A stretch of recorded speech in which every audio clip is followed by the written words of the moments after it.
देखिए, पढ़ाई तो सभी करते हैं, लेकिन होता है ना कि कोई बहुत ज़्यादा हार्ड वर्क करता है, कोई स्मार्ट वर्क करता है। तो स्मार्ट वर्क आप हम कैसे होता है उसको हम बताने जा रहे हैं कि जो आपका यूनिट में क्वेश्चंस बनते हैं, एक यूनिट से लगभग 5-6 क्वेश्चन बनते हैं, 4-5 क्वेश्चन बनते हैं।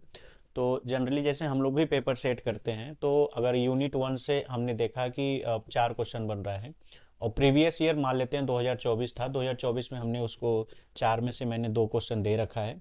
तो अब 2025 में जब भी देंगे तो जो 2000 मतलब 2024 में जो पेपर हमने नहीं दिया है उसको देने का मतलब ये प्रोबेबिलिटी होता है कि हम कोशिश करेंगे कि जो 2024 के पेपर में नहीं आया था उसे दें। ठीक है, ये पहला प्रायोरिटी होता है एग्जामिनर को। ये मतलब रिस्ट्रिक्शन मतलब सॉरी इंस्ट्रक्शन दिया जाता है कि जब भी आप पेपर सेट करेंगे तो प्रीवियस ईयर पेपर से बहुत ज़्यादा मैच नहीं करना चाहिए, है ना। 1-2 क्वेश्चन मैच करे अलग चीज़ है, तो ये आपको ध्यान रखना है। इट मीन्स अगर आप 2025 में आप एग्जाम देने जा रहे हैं तो 2023 का पेपर ये जो हम सॉल्व करा रहे हैं ये आपके लिए बहुत ही ज़्यादा इंपॉर्टेंट है। ठीक है, तो ध्यान रखिएगा, इसको 3 बार आपको सॉल्व करके जाना है, कम से कम 3 बार इसको पढ़ लीजिएगा ना, एक बार नोट बना लीजिएगा, 2-3 बार इसको पढ़ लीजिएगा।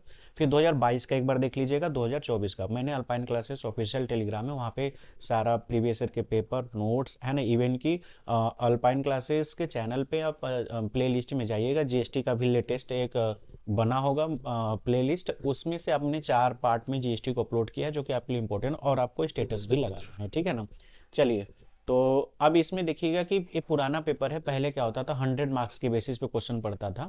ठीक है, सॉरी बनता था, तो उस हिसाब से इन्होंने क्वेश्चन बना, बट अब आपका 75 मार्क्स के हिसाब रहेगा और पेपर 2 ही घंटे को होगा, तो जिसमें आपका 5 वेरी शॉर्ट होता है और 5 शॉर्ट होता है और 2 लॉन्ग होता है। ठीक है ना, इतना ही करना होता है आपको, ध्यान रखिएगा।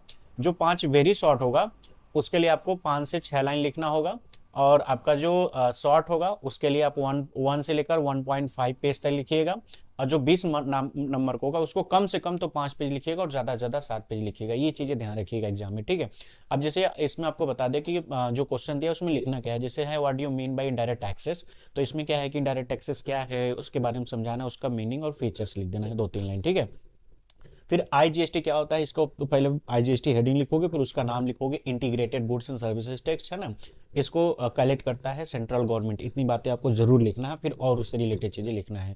जीरो रेट ऑफ सप्लाई का मतलब होता है कि जिसपे जीएसटी का रेट अभी जीरो है, बट फ्यूचर में गवर्नमेंट चाहे तो कभी भी उस पर रेट इंक्रीज या डिक्रीज कर सकती है। डिक्रीज क्या करेगी, इंक्रीज कर सकती है, उस पर बढ़ा सकती है ना। इस पे आईटीसी क्लेम कर सकते हैं, ये चीजें आपको लिखना है इसमें। ठीक है, उसके बाद अगर ये क्वेश्चन आ जाएगा तो क्या लिखना है आपको, what will the time of supply. Time of supply का मतलब क्या होता है कि वह एग्जैक्ट टाइम जब मान लिया जाएगा कि जीएसटी लाइबिलिटी हमारा क्रिएट हो गया, उसको हम लोग टाइम ऑफ सप्लाई के नाम से जानते हैं। What is mean by the mix supply. Mix supply का मतलब क्या होता है, जिसमें हम लोग अलग अलग बंडल, जैसे एक होता है कंपोजिट सप्लाई, एक होता है मिक्स सप्लाई। कंपोजिट सप्लाई में एक प्रिंसिपल सप्लाई होता है, उसके बेसिस पे सारा हम मटेरियल को क्या करते हैं कि आप देते हैं। जैसे आप होटल बुक करोगे तो उसके आप लॉन्ड्री के सर्विसेज से सारी चीजें मिलेगा, मतलब मेन आपका प्रिंसिपल क्या हो गया, होटल। उसके बाद और सारी चीजें आपको बल्क में मिलेगी, खाना वगैरह सारी चीजें। ठीक है, मिक्स सप्लाई क्या होता है, जिसको हम अलग अलग यूनिट में बेच सकते हैं, जैसे टूथपेस्ट ब्रश, इसको हम अलग अलग बेच सकते हैं, लेकिन हम उसको मिक्स करके बेचते हैं, कंबाइंड बेचते हैं, बंडल बना के, उसको हम लोग मिक्स सप्लाई बोलते हैं। ठीक है, when rules of valuation of supply यार इफेक्टिव करा कि वैल्यूएशन ऑफ सप्लाई कब से इफेक्टिव होते हैं, तो आपको ध्यान रखना है कि पहले तो वैल्यूएशन ऑफ सप्लाई होता क्या है। वैल्यूएशन ऑफ सप्लाई का मतलब होता है कि हमने जो गुड्स बेचा या खरीदा उसका टोटल जो वैल्यूएशन होता है उसको हम लोग वैल्यूएशन ऑफ सप्लाई बोलते हैं। जब भी पढ़ाते तभी खांसी आता है।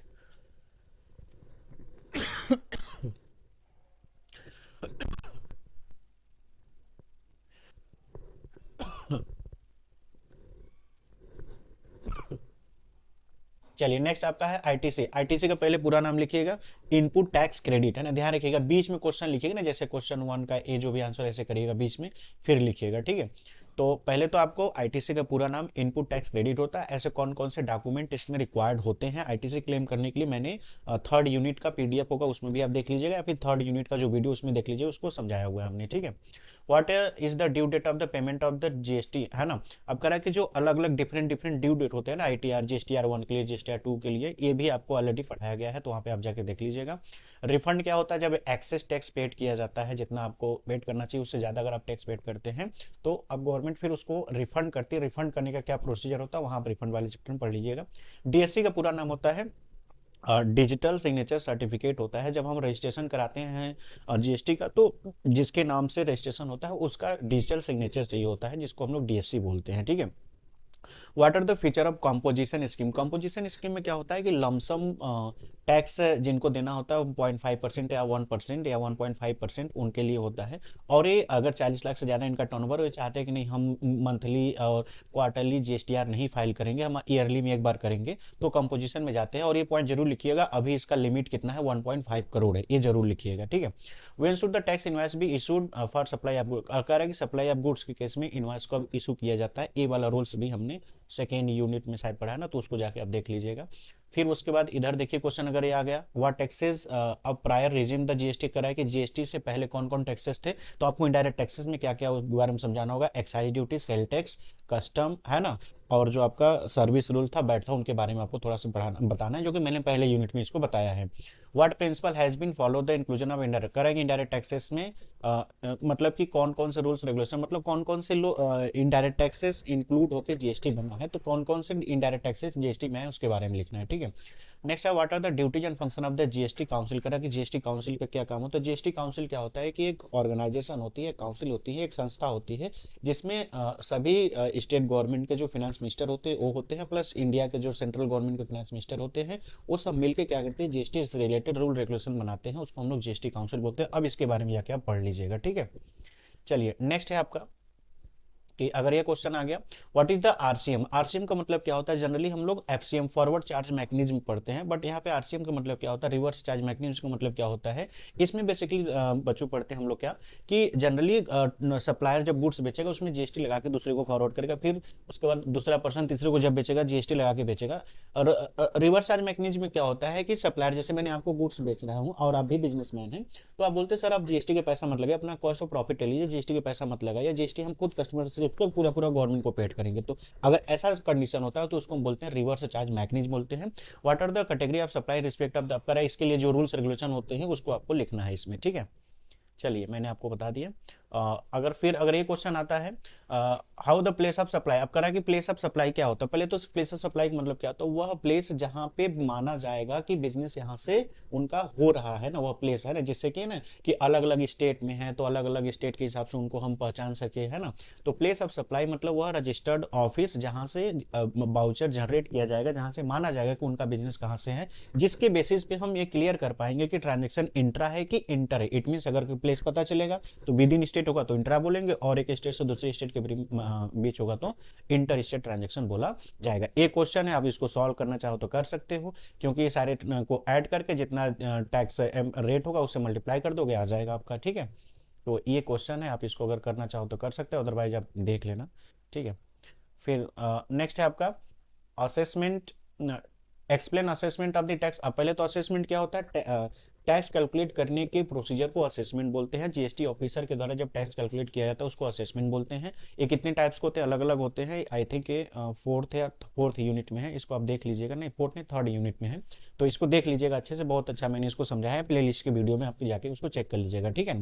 तो असेसमेंट अलग अलग होते हैं ना, बेस्ट जजमेंट असेसमेंट ऐसे करके ना, स्क्रूटनी असेसमेंट है, सारी चीज़ें हैं, उसमें देख लीजिएगा व्हाट इज द। और सभी लोग वीडियो को स्टेटस जरूर लगाएंगे, क्योंकि मैंने बहुत मेहनत से रात को 2-3 बजे के बाद मैंने वीडियो रिकॉर्ड किया ना, इसलिए आप सभी लोग लगाओगे, इसलिए अच्छा आपका जाएगा। What is the procedure for the registration. आपका रजिस्ट्रेशन क्या होता है, रजिस्ट्रेशन के फायदे क्या क्या होते हैं। रजिस्ट्रेशन कराने से आपको आईटीसी क्लेम कर सकते हो, आपका एक भौकाल रहेगा कि बिजनेस हमने रजिस्टर्ड बिजनेस है ना।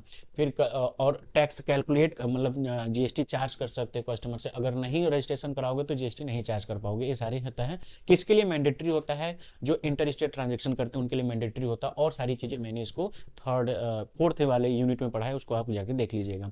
डेबिट नोट क्या होता है, क्रेडिट नोट क्या होता है, ये भी मैंने फोर्थ यूनिट में पढ़ा है, आप देख लीजिएगा। मैं ऐसे रैंडमली बता देता हूँ कि डेबिट नोट का मतलब क्या होता है, जब हम किसी को मटेरियल बेचते हैं और कम रेट का बेचते हैं, जैसे आप हमें बेचते हो 2000 का मटेरियल, बट उसमें से आपने गलती से 1900 रुपये का ही लगा के बेच दिया, तो 100 रुपया और हमारे अकाउंट को डेबिट करोगे, इट मीन हम 2000 आपको पेड करेंगे।